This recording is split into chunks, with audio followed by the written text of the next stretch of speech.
Hello everyone! Welcome back to my channel, Everin Sang Gomez. Punta natin mga idol, yan ang mapa. Yung goal natin yung may pula.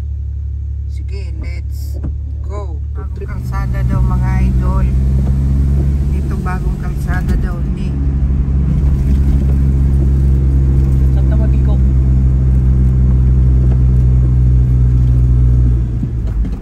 Di ka pwede mag-straight. Dili daw pwede mag-straight. Kaya waan na sumpay. Sarado. Sarado.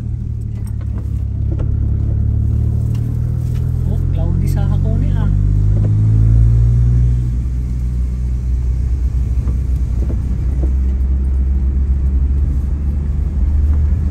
Wala ng biyahe natin mga idol. Paano na to pag-fishing natin? Nag-ulan. Ala, magtatago ka sa ilalim. Magtatago tong mga isda sa ilalim ng tulay Para hindi basa. para hindi daw mabasa.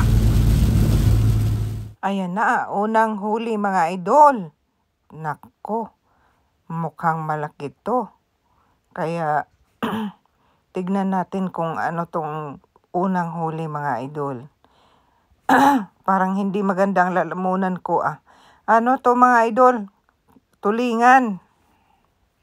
Nakahuli din sa wakas. Yehey!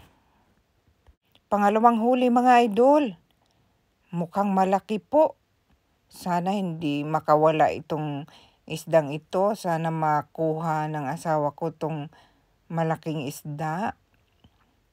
Ayan na. Nagpupumiglas pa din. Ay, natanggal. Nakawala po.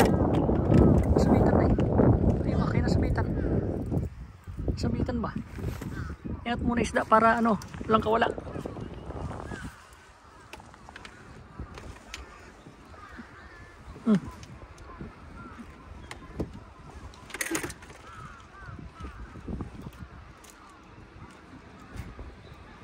Lahat na sabitan na. Kuya yung isda para maayos. Hala, hala. Hala.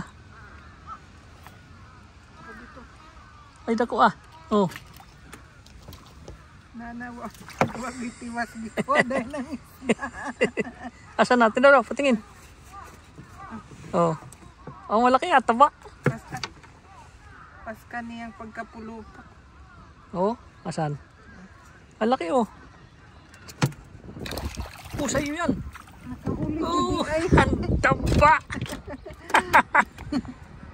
Yan ang huli mo. Nakahuli judi ay. Oh, ang taba oh. Nakahuli judi ay. Maliksing maliksi pa po ang isda mga idol. Sana hindi ito makawala mga idol. Tapos talagang pag nagilaw mo, sinikap ano? ko pero ang lakas-lakas pa rin Bigyan mo niya siyang pagod. takbo ng takbo dito, takbo sige, doon. pakawalan mo. Talagang Buksan mo yung ano. maliksi pa. Kaya, Oh, oy, nalaglag po ang aking rod. Yung rod po kanina mga idol ay nakuha ko rin po yun mga idol dahil na pinuluputan niya po yung isang Dako. isda doon Asan na? sa ilalim. Kaya pag-angat ko po ay nakuha rin po yung rod. Kasi napulupot po doon ang isda. Oh. Ay, makawala. Naputol. Naputol? Naputol ang isda. Fuji mga idol. Nakita din natin. Diyan pala ang pwesto niya. Kanina sobrang ulap kasi. Tapos naulan pa hindi makita. Ngayon, ayan o.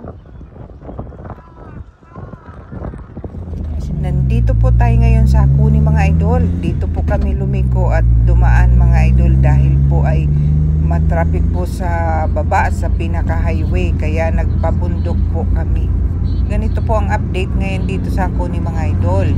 Hindi pa masyadong nagbago ang mga kulay ng mga puno kasi medyo maaga pa siguro. Pero simula na po ng autumn season mga idol.